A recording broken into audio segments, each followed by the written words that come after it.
lang na doon sa probinsya, yung mother ko is talagang devoted ni Mama Mary. Hindi kami maalis sa bahay namin. Walang rosaryo sa bulsa. Makatapos na namin. Kasi nakatira-tira lang kami sa mga kamag-anak na mayayaman. Pero naisip ko, bakit mayaman sila, pero hindi naman sila yung Sunday automatic na nagsisimba. Ako, kahit maliit pa, gusto ko talaga pag Sunday magmamas. Kasi nasanay ako sa mother ko. Makatapos na ng high school, umalis na ako, punta na sa amin. College na, dito na sa Manila, yung mother ko, laging ang piling niya, kung saan makakalimit na magsimba ko ng Mary.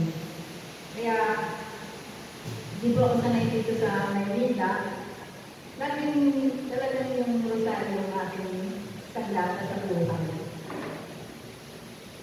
Kahit na talagang ang hirap din ng buhay na para na mabali yung pera, nakakaraos din. Hanggang sa makatapos na ng college. Ay yung mga parents ko, siyempre matanda na sila. Minsan naisip ko na maliit pa ako, parang minumposal baby ako. Sabi ko, minsan, bakit gano'n? Parang sa akin lahat nakakatan yung problema. Gusto ko, nung makatapos na ako ng college, talagang nagpapalaka ako sa baklaran. Lumuluhod talaga ako dyan. Kasi sabi ko, Mama Mary, tulungan mo ako makahanap ng trabaho. Gusto ko nung bago mawala na ng father ko, kasi yung father ko marami ang hirap sa nanay ko. Gusto kong mapatikit sila ng maayos na buhay. Naawa naman ni Mama Mary at sa tulong ng Panginoon Diyos. Yung nakahanap, 1 month lang nakahanap na ako ng trabaho. Kahit na marami rin yung struggle na pinagdaanan. Nakaranas pa ako na yung mother ko na sa ospital, walang tutulong. Kundi ako na lang. Nag-go sa SS, and then everyday, kahit kami na, umuwi ako para mapuntahan sa ospital. Doon pa ako nakakasakay sa labas na yung lalaki man niya. Sobrang takot ko yung nakaupo ako sa likod. Natakbo ako sa driver. Sabi ko, gusto tulungan niyo po ako. Kasi everyday yun, ako yung pinupuntahan ng father ko. And then, ang naman ng Diyos, talagang sa tulong ni Mama Mary, nakaraos naman hanggang sa nang mag-asawa na ako. And then, 1983, walang nag-invite sa akin dito. Nakita ko yung talagang kusang tulong sa ako dito. Ang facilitator dito, Sister Emily at Sister sa Emily dito ba? Hindi ko sila makalimutan. Sister Emily na and then, after na makapag-CSS ako, na natulong ako sa trabaho sa husband ko. Pero, okay naman yung mga ilang taon, hanggang 1990, doon na kami nagsimula ng problema sa aming hanap buhay. Pero, talagang thank you sa ating community na kahit hindi ako tuloy-tuloy, hindi ko makalimutan yung naging aral ko dito na talagang kapit talaga sa Panginoon Diyos kahit anong hindi ng problema. In 1998, doon na kami nagsimula nakakakna yung mga sasakyan, yung malaki yung kalangon na bahay na doon ka na mamamatay.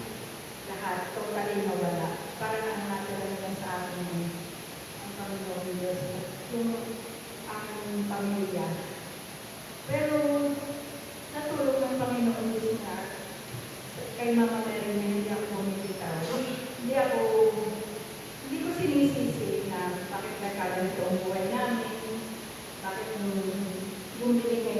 wala sa amin. Wala, basta sobrang masalamat ako na natutuhan ko yung dito sa charismatic. Kasi isa nagsabi pa yung asawa ko na, bakit gano'n? Wala naman akong kasalanan. Bakit nawala lahat yung aking pinaghirapan? Sabi ko, ay, sabi ko, kung magsalita ng ganun.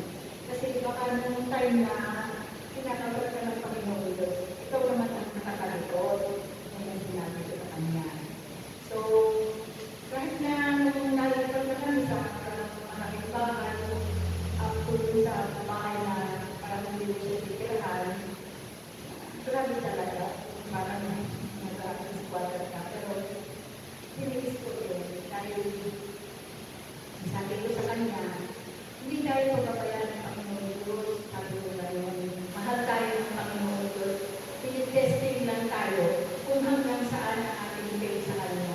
So, kunti-kunti na nakakaraos din kahit pa paano. Hindi, ang kabutihan ng Panginoon Diyos yung kahit na mayaman sila, yung ikaw ay pupuntahan, aaluin ka na bakit hindi ka nagsasabi ng may problema ka pala, sabi ko yan. Kasi sabi ko, nahiya ako lumapit sa'yo. Pero sasabihin sa'yo na, sige, kung ano yung may tulong ko sa'yo, tumawag ka lang sa akin. Sabi ko, yun ang isang kaputihan ng Panginoon Diyos. Yun ang sinabi ko. At talagang hindi ako nawawala ng tiwala. Lalo na nung ang aking anak na babae na nagkasakit siya. Ilang beses na nadala natin sa ospital, sa Italia, sa San Juan de Dios na ang daming test na hindi naman malaman kung ano ang sakit niya. Tapos yung huli, sinabi din ng doktor na lupus daw.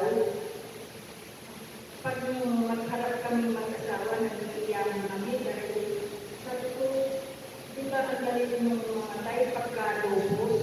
So, ang ginawa ko noon, araw-araw, nagpapamasa ko dito sa Santa Clara, nagsisimba ako sa Baclaran, dahil talagang hindi malaman, hindi kung ano yung kanyang sakit, na ang dami ng test sa katawan. Tapos, siya na lang ang sabi na, ayaw ko na mami mag-hospital, ayaw ko na magpa-hospital. Pero, sabi ko, huwag kang mawawala ng tiwala. So, nung nag-series sa San Rafael, kahit mag-isa lang ako, na gano'ng sa mga partisipan, ginawa ko yun, kapag-umaka, para lang sabi ko, tulungan niyo ako na kahit na nakulang ko ng sakit, gagawin ko. Iniwanan ko siya ng umaga, pabalik ako pakakain ko ng pagkatapos ko ng San Rafael, tapos hapon agad naman agad.